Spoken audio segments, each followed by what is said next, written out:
I've had another delivery from Japan.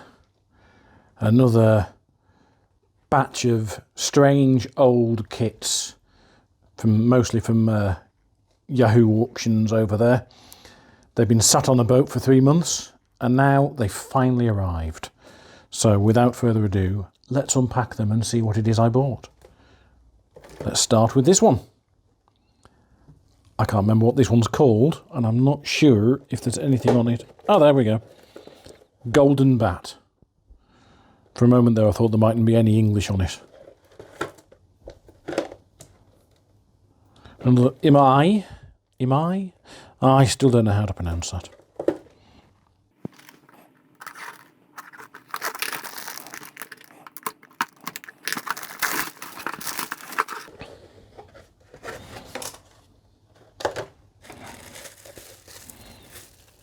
It's basically, it's a little figure in a coffin.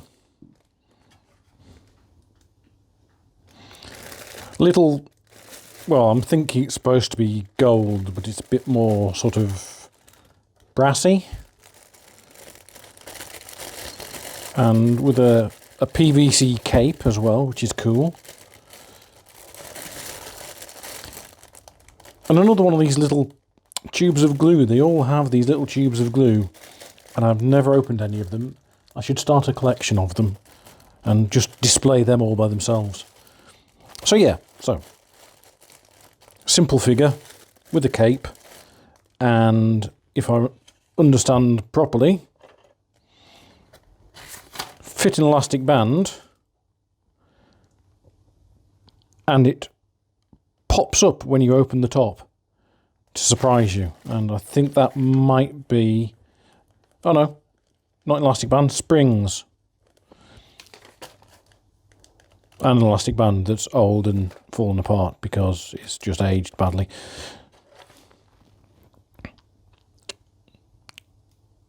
So it's a surprise toy. You lift the lid and it jumps out and tries to scare you. Fairly simple, fairly straightforward. I think I will put some effort into detailing the body, maybe paint it properly gold. I might save this for next Halloween though.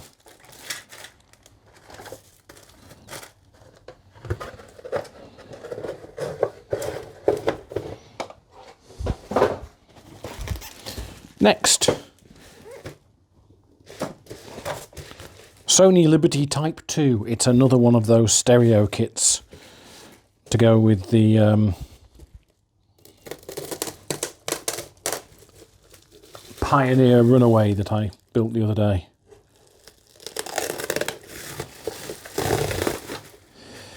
Now this one is a bigger box and it's a bigger system. Looks like an actual separate system. Turntable, tape player. One of these is going to be an amp and one of these is probably going to be a tuner.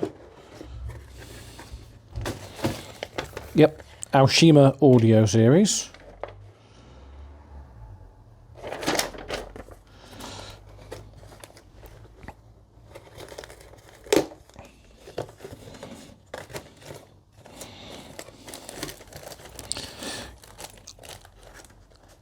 Glue and wires,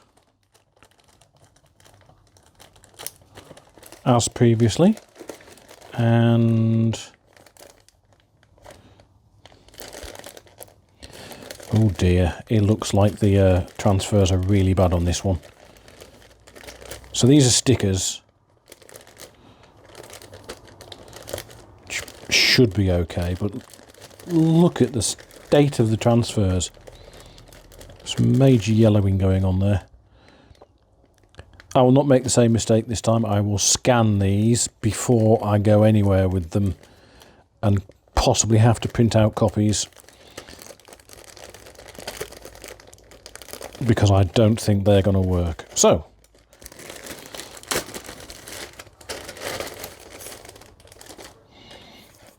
those are stickers. They may be okay. I'm not sure what this is. I think this might be meant to be... I think this is meant to be a record sleeve of anime songs.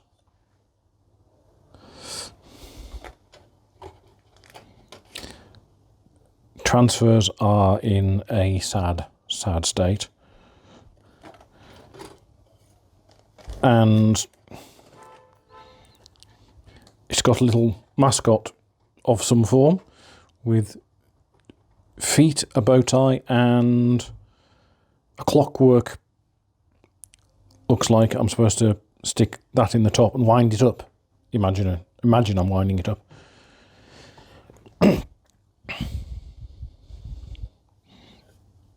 Yeah, this is the turntable. This is the cassette deck. This is the amp with all the balance, and I presume this is a radio. And you build those. And this is presumably what I'm going to put the battery in.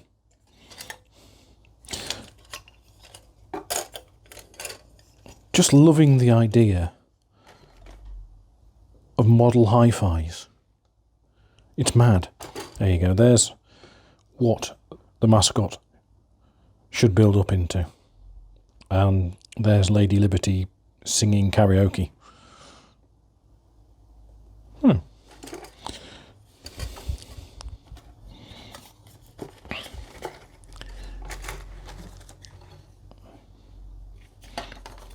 Let's put this back into its bag and go on to the next one.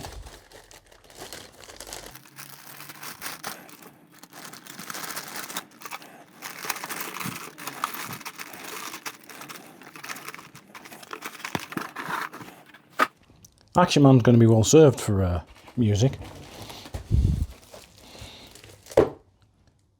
And what is this? Well, a little bit of a mystery.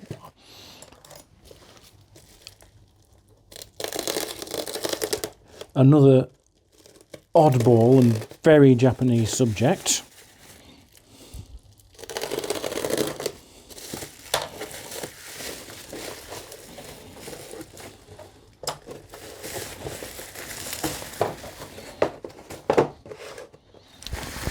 It's a portable shrine. That may be the wrong definition of what it is, but it's a shrine to be carried for celebrations and processions and that kind of thing.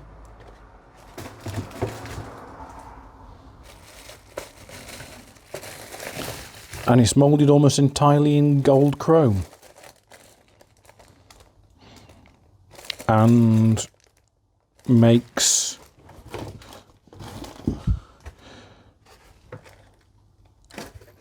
no efforts, apart from that there, number 2, no efforts whatsoever to cater for an English-speaking audience or market or whatever. Yeah, everything has come loose, but it's still in its bag, so I'm expecting it to be complete, and I'm not going to open it right now. And this, I think that's part of the roof.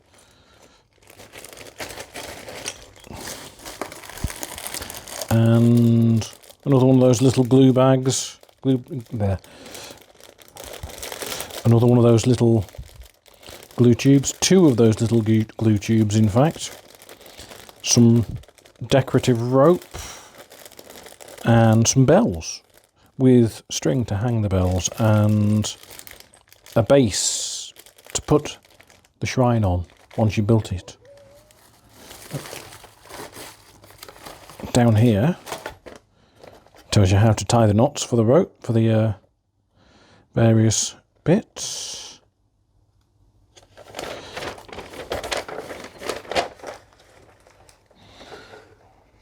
So yeah, no, my Japanese is still a long way away from this. The pictures are fairly clear. It's obvious what you're building. I'm just... this up here, which probably tells me all about the history of it. I can't read it yet. I'm not that, I'm learning very, very slowly.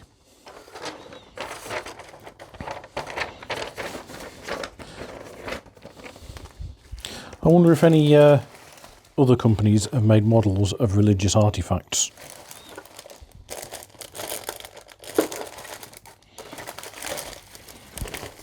I mean, I bet there's a resin company out there somewhere has made the Ark of the Covenant from Raiders.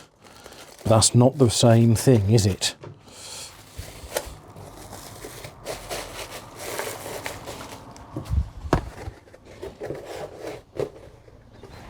And finally, this, which isn't a model, it's a magazine. Or possibly what's sometimes I've seen referred to as a Mook or a Mook. A magazine that's fairly hefty, big enough to be a book. This, if I remember right, the Kaido Racer files. And I'll do a second part to this video where I show you some of the other magazines I've picked up in recent months, which will give you hints as to what kind of car models I'm going to be building.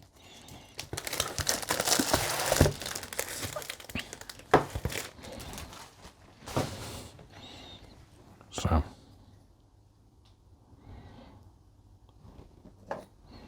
Kaido Racers, sometimes considered a subset of the whole Bosozoku thing. That's a terrible word for it. Sometimes considered a subset of Bosozoku. Let's just put it like that. So,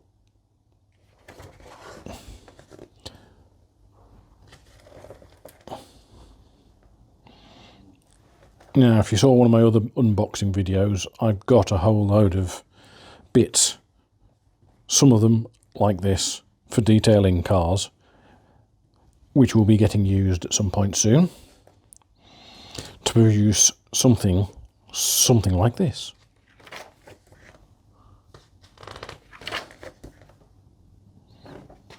Anyway,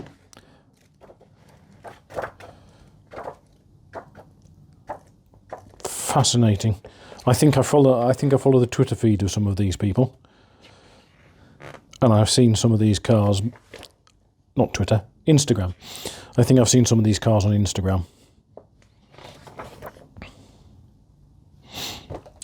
So, I'm going to go get a pile of magazines and give you a quick show of what I'm reading by way of inspiration.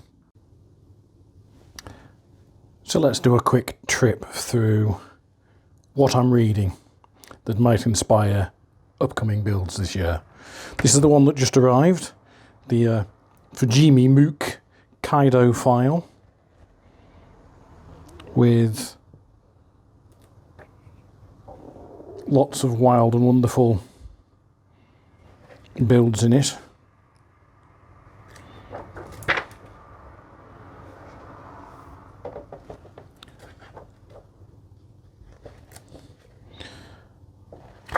Inspired by the Kaido Racers, the Silhouette Racers, I think was one of the other names for them, from the 80s, I believe. I may need to do a bit more research into the background of this. This is another Kaido file, or similar. Scholar Mook. Do you pronounce it Mook or Mook? Anyway, Scholar Mook. Similar style of vehicle that's covered in this. Another one that came from Japan.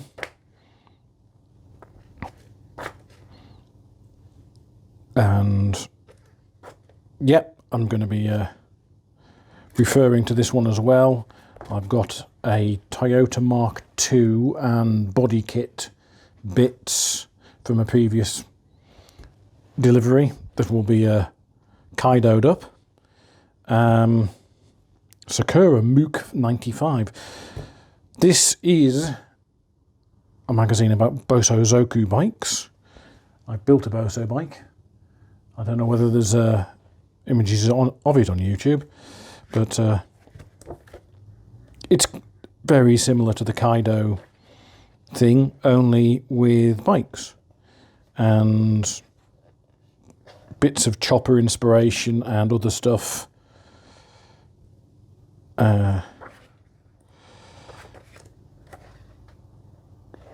wild stuff from, and these high back seats are a common feature of Basazoko bikes, as are chopper style handlebars at oddball angles, and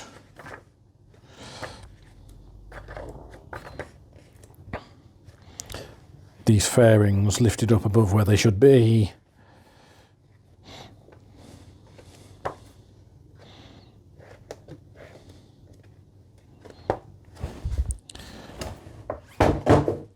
Another Japanese magazine. This one did not come from Japan. Well, I mean, it did. It's a Japanese magazine. I bought this in Stockport from a shop called Rare Mags, which I've only been in once because if I went in more often, I'd be bankrupt. And I'd have a very big, very interesting collection of magazines. So this is less wild. This is 80s and 90s cars, vintage style. Or, well, is it vintage or is it retro? I mean, I said it's vintage auto on it, but not as wildly customised, maybe just mildly done over. And I have a couple of cars that I'm maybe applying this kind of build to. Older magazines, let's face it, the 80s were a different time. The 80s, 90s and 70s. Chrome and Flames was a European custom car magazine from the 80s. 89 this one. February 1990 this one. And yeah, the vehicles in it are not the same as you'd see in a British or American magazine. You've got a Volvo, a Opel Kadett. I think that's a Honda Goldwing. Yeah, you've got your Beetle and you've got your Fords, but you've got all sorts of other wild and wonderful things, and your Dodge vans.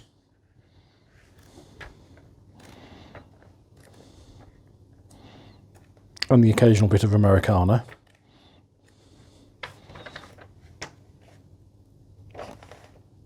But, yeah, the 80s were a different time, a different world, as it were. The past is another country.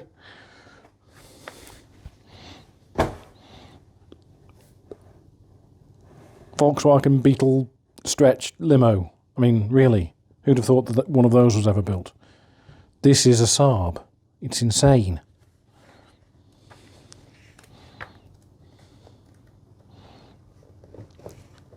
Two CV off-road racing custom.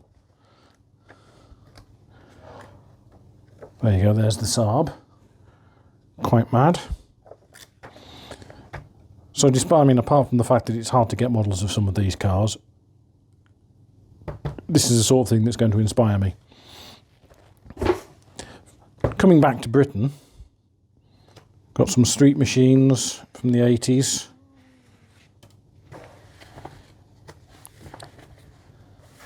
And a custom car from the 80s.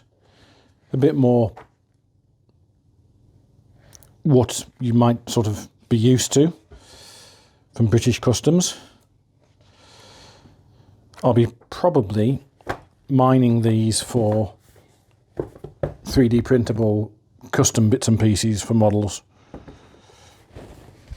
And last, and by no means least, this is not a new magazine. I've had this magazine for 30-something years. Picked it up in France, and I've referred to it a few times since.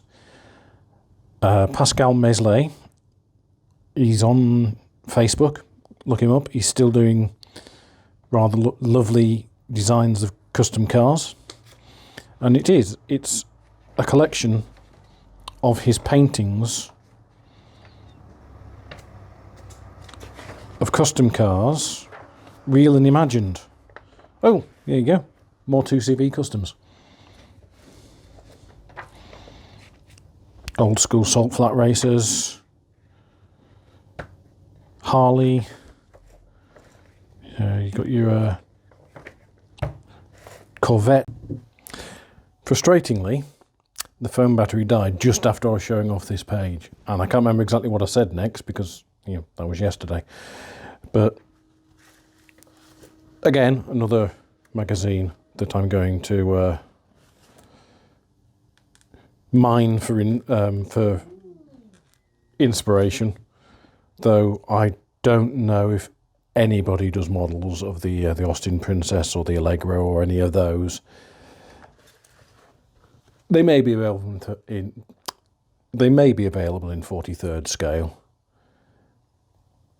and they'll most likely be die-cast if they are, but I will have a go, because I took this, and if you'll bear with me one moment, I'll show you what I did with it. This magazine has already provided inspiration previously. I took this image and was inspired to build this model, which is a 1/43rd version from the Hella kit.